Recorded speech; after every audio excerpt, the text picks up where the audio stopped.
बिस्मिल्लाहिर्रहमानिर्रहीम। Farming with Umar Buzdar के साथ मोहम्मद उमर बुज़दार हाज़िर है और सलाम अर्ज़ करता है। काश्तकार भाइयों, एक ज़माना हुआ करता था जब दालों को गोश्त का नेमुल बदल कहा जाता था, क्योंकि वही खुराकी अज्जा जो गोश्त में होते हैं वही दालों में होते हैं। और आजकल महंगाई के दौर में वाकई जो दालें हैं वो गोश्त के बराबर ही हो गई हैं। पहले तो हमारा काश्तकार भाई इस वजह से काश्त नहीं करता था कि दालों का रेट कम था और ये गरीब का गोश्त कहा जाता था। अब ये दालें गरीब के खाने से भी आगे निकल गई हैं। काश्तकार भाइयों, अब इन दालों का रेट जो है वो बहुत ऊंचा चला गया है, इसलिए उम्मीद है आप काश्तकार भाई दालों की काश्त पर ख़ुसूसन तवज्जो देंगे और जो दालों की कमी है मुल्क में, दालों पर हम काफ़ी ज़रा मुबादला खर्च करते हैं, बाहर से मंगवाते हैं, उस कमी को भी पूरा करेंगे। काश्तकार भाइयों, आज हम बात करेंगे चने की काश्त पर, क्योंकि चना बरानी एरिया की एक अहम फसल है, रबी की फसल है और इसकी काश्त सबसे ज़्यादा जो है वो बरानी एरिया में ही काश्त की जा सकती है और इसकी पैदावार भी बरानी एरिया में ज़्यादा आती है। गो के आपाश इलाके में इसे काश्त किया जा सकता है, लेकिन इसकी पैदावार इतनी नहीं आती जितनी ये बारानी एरिया में पैदावार देता है। तो काश्तकार भाइयों, आज हम इसकी प्रोडक्शन टेक्नोलॉजी कह लीजिए, वो अवामिल बताएंगे जो बुआई से इसके उगाव तक लाजमी है। कौन कौन से वो अवामिल हैं जिन पर हमें तवज्जो देकर ज़्यादा से ज़्यादा पैदावार हासिल की जा सकती है। और इसके बाद जो अवामिल हैं, मसलन इसको कीड़े मकोड़े लगते हैं, बीमारियां लगती हैं या इसकी बर्दाश्त के मराइल हैं, वो इंशाअल्लाह बाद में इस पर वीडियोज़ अपलोड करेंगे। तो काश्तकार भाइयों, अब असल मौजू की तरफ आते हैं कि इसे किस तरह काश्त किया जाए, इसके लिए कौन सी ज़मीन चाहिए होती है, कितना बीज होता है, वैराइटीज़ कौन सी हैं और जड़ी बूटियों को कंट्रोल के लिए क्या क्या इक़दाम किए जाएँ। काश्तकार भाइयों, पहली बात होती है ज़मीन, जो किसी भी फसल के लिए बुनियादी अहमियत की हामिल होती है। काश्तकार भाइयों, मैं समझता हूँ चना वो वाहिद फलीदार फसल है जिसे ज़्यादा ज़रख़ेज़ ज़मीन की ज़रूरत नहीं होती, क्योंकि अगर ज़्यादा ज़रख़ेज़ ज़मीन पर इसे काश्त किया जाए इसकी बढ़ोतरी ज़्यादा हो जाती है, वेजिटेटिव ग्रोथ ज़्यादा हो जाती है, जिसकी वजह से ये पैदावार सही नहीं देता। इसलिए इसको औसत दर्जे की जो ज़रख़ेज़ ज़मीन होती है, हल्की मैरा ज़मीन या फिर रेतली ज़मीन पर काश्त किया जा सकता है और काश्त करना भी ऐसी ज़मीन पर चाहिए। इसके लिए कलराठी और सेम ज़दा ज़मीन हरगिज़ इस्तेमाल नहीं करनी चाहिए, क्योंकि वहाँ पे इसका उगाव भी नहीं होता। आगे आता है कि ज़मीन की तैयारी कैसी होनी चाहिए। काश्तकार भाइयों, जैसा कि आप जानते हैं कि ये बारानी एरिया की फसल है और इसका सारे का सारा इन्हसार मानसून की बारिशों पर होता है। जब बारिशें मानसून की हों तो हमारे काश्तकार भाइयों ने, बारिशें हो भी चुकी हैं, हो भी रही हैं, तो हमारे काश्तकार भाइयों ने वतर महफूज कर लिया होगा। इसके बाद जब मौसम आता है तो इसको 2-3 हल चलाकर सुहागा देकर फिर इस चने की काश्त की जा सकती है। काश्तकार भाइयों, मौसम का इस पर बहुत ही, चने पर बहुत ही असर होता है। तो इसका सही वक्त काश्त क्या है?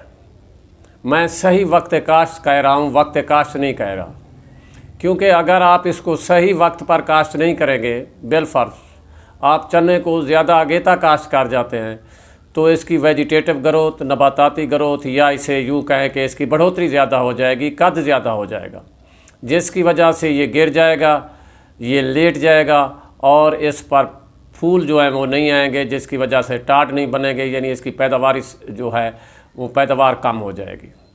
और अगर आप ज़्यादा लेट कर जाएंगे तो इसकी नशो नुमा सही नहीं होगी, वो जो ग्रोथ होनी चाहिए उस ग्रोथ को ये चना हासिल नहीं कर पाएगा। और दूसरा ये कि पछेती काश्त पर कीड़े मकोड़ों का हमला भी ज़्यादा होता है, इसलिए इसे सही वक्त पर काश्त करना ज़रूरी है। हमारे साइंसदानों ने इसे सही वक्त पर काश्त करने के लिए पंजाब को मैं इसलिए कह रहा हूँ कि पंजाब तकरीबन 87% यानी 87% जो है पूरे पाकिस्तान का चना पैदा करता है। इस पंजाब को हमारे माहिरीन ने 4 जोन में तकसीम किया है वक्त काश्त के लिहाज से। वो कुछ इस तरह है कि अटक और चकवाल में 25 सितंबर से 15 अक्टूबर तक काश्त कर सकते हैं। जेहलम रावलपिंडी गुजरात नारोवाल में 15 अक्टूबर से 10 नवंबर तक काश्त कर सकते हैं। थल बखर खुशाब मियांवाली लिया झंग में 15 अक्टूबर से 10 नवंबर तक। आपाश इलाके यानी फैसलाबाद सहीवाल मुल्तान बहावलपुर और वस्ती पंजाब के जो अजला हैं वहाँ 20 अक्टूबर से 20 नवंबर तक हम काश्त कर सकते हैं। तो काश्तकार भाइयों, डेरा गाजी खां यानी डीजी खां और राजनपुर में जो पचाद के इलाके हैं वहाँ रोद खूहों के ज़रिए जो पानी आता है उसमें काश्तकार हमारे वतर महफूज कर लेते हैं। तो वहाँ भी चना काश्त किया जा सकता है। और कुछ काश्तकार भाइयों ने इस पचाद के इलाके में टरबाइनें इंस्टॉल की हुई हैं, टरबाइनें लगाई हुई हैं, वहाँ भी वो चना काश्त कर सकते हैं। उन इलाकों में भी आप 10 अक्टूबर से 10 नवंबर तक चना काश्त कर सकते हैं। जहाँ तक केपी के सिंध और बलूचिस्तान का ताल्लुक़ है, जिन इलाकों में चना काश्त किया जाता है वहाँ आप माह अक्टूबर में चने की काश्त मुकम्मल कर लें। काश्तकार भाइयों, आगे आता है कि तरीक़ा काश्त क्या होना चाहिए। याद रखिए कि तरीक़ा काश्त इंतहाई अहम किरदार अदा करता है पैदावार में। तो बेहतरीन तरीका जो है वो तो ड्रिल का है। जहाँ ड्रिल नहीं है वहाँ केरे के ज़रिए पोर के ज़रिए भी आप काश्त कर सकते हैं, लेकिन चंद दोस्त इसे छट्टे के ज़रिए भी काश्त करते हैं। लेकिन बेहतरीन तरीका जो है वो ड्रिल के ज़रिए काश्त करने का है। सिंगल रो काटन ड्रिल के ज़रिए आप काश्त कर सकते हैं।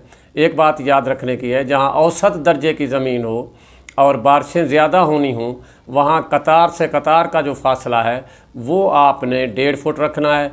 और जहाँ रेतली या कमज़ोर ज़मीनें हैं वहाँ जो फासला है आपने 1 फुट का रखना है कतार से कतार का।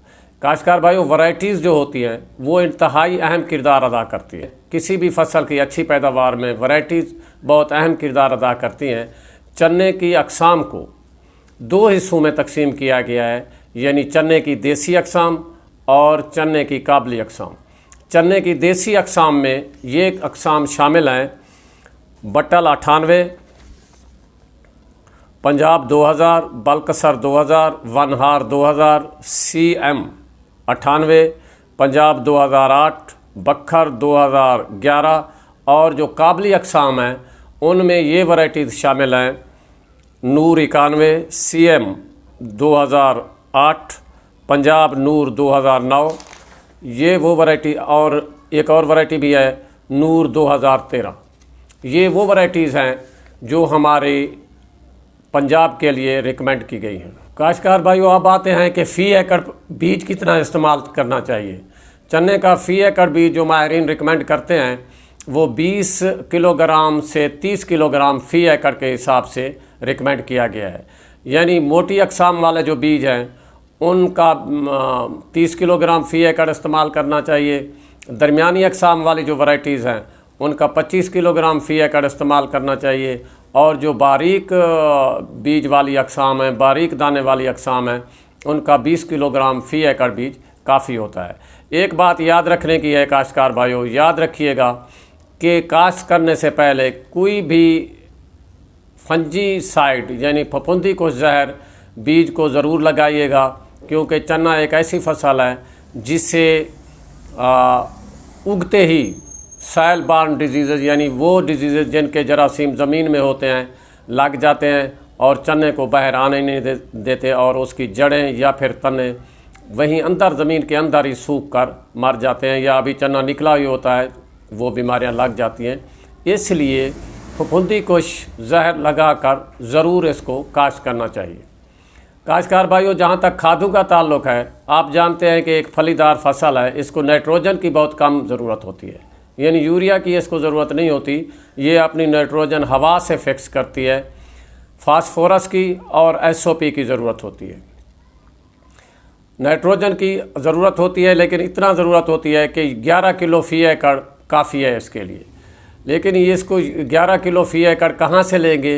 ये यूरिया इस्तेमाल करने से नहीं लेंगे, बल्कि DAP जिसकी हमारे माहिरीन रिकमेंड करते हैं कि 1.5 बोरी DAP फ़ी एकड़ इस्तेमाल कर दें तो इस तरह हमें 35 किलोग्राम फास्फोरस हासिल हो जाएगी और 12 से 13 किलोग्राम नाइट्रोजन हासिल हो जाएगी। और इसके साथ ही एसओपी भी ज़रूर डालें, आधी बोरी फी एकड़, क्योंकि पोटाश वो वहद न्यूट्रिएंट्स है या एसओपी वो वहद खाद है जो इन तमाम जो अज्जा हैं, यानी नाइट्रोजन है, फास्फोरस है, ये फसल को मुहैया करने में मदद करती है। जिस ज़मीन में पोटाश की कमी होगी वहाँ आप बेशक फास्फोरस जितना भी दें, नाइट्रोजन जितना भी दें, तो फसल उसका रिस्पांस नहीं देगी, वो फसल अपटेक नहीं कर पाएगी। काश्तकार भाइयों, आखिरी बात कहने वाला हूँ कि जड़ी बूटियों का कंट्रोल भी ज़रूरी होता है।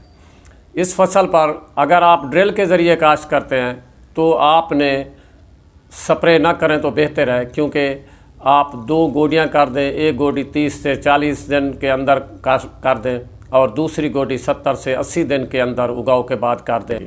काश्तकार भाइयों, ये बातें आपसे शेयर करनी थी। अगर आपको ये वीडियो अच्छी लगी हो तो आपने हमारी हौसला अफजाई करनी है, हमारा चैनल सब्सक्राइब ज़रूर करें कि हर आने वाली वीडियो का नोटिफिकेशन आप तक पहुंच सके। इसके साथ आपसे ये भी गुजारिश है कि हमारी इस वीडियो को शेयर किया करें, लाइक किया करें, ताकि ये वीडियो दूसरे दोस्तों तक भी पहुंच सके। काश्तकार भाइयों, इस दुआ के साथ इजाज़त चाहूँगा कि अल्लाह ताला आपको अपनी हिफ्ज़ व अमान में रखे।